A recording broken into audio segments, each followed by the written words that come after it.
ঈদের বাজার করতে পাঠিয়েছে।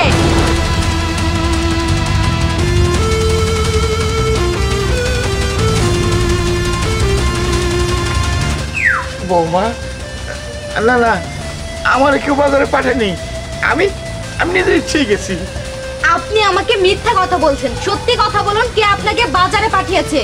না না, সত্যি বলছি, সত্যি বলছি, কেউ আমাকে পাঠায়নি। বুঝতে পারছি, আপনি এইভাবে বলবেন না।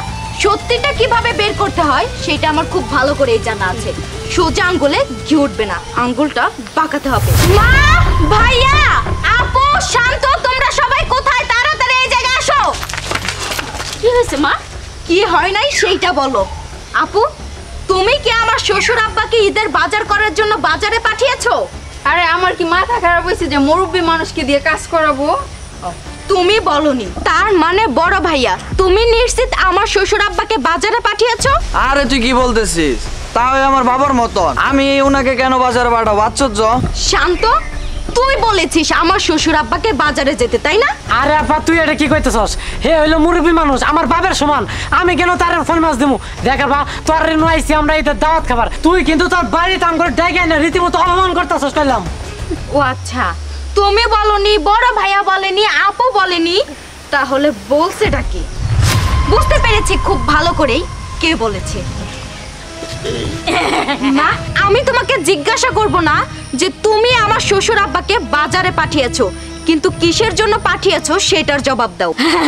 হ্যাঁ, আমি তো কইছি, কারণ তোর শ্বশুর সারাদিন শুয়ে বয়ে থাকতে থাকতে দেহস না পেটের ভুঁড়ি অনেক বাইরে গেছে, অনেক রোগ বালাই শরীরের মধ্যে বাসা বাঁধতেছে, তাই কইলাম একটু বাজারটা করে নিয়ে এলে এক্সারসাইজও হয়ে গেল, তার মধ্যে তোর বাজারটাও হয়ে গেল, তার জন্য কইছিলাম আর কি। ভালো করছি না মা? চুপ করো মা, তুমি আর একটা কথাও বলবে না। তুমি কি বললে?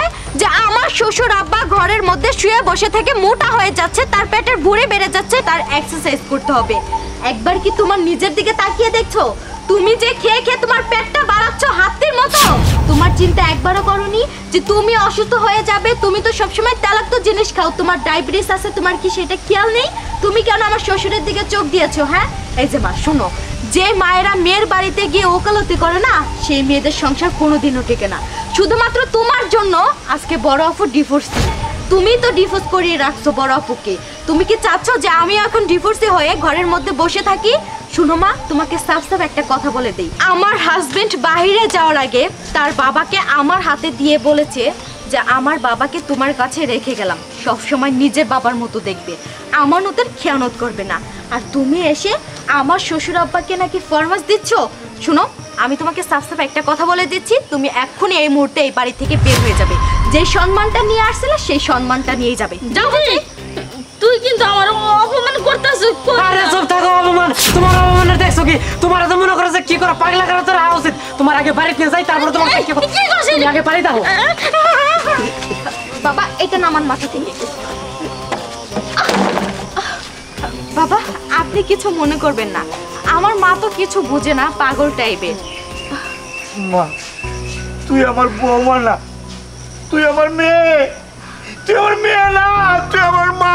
মা মা, ইয়া আল্লাহ, এই দুনিয়াতে এখনো ভালো মানুষ আছে। এই পৃথিবীর মতো প্রত্যেকটা নারী যদি প্রত্যেক ঘরে বউ হয়ে যেত, আমার মতো বৃদ্ধ বাবারা আর কষ্ট হতো না।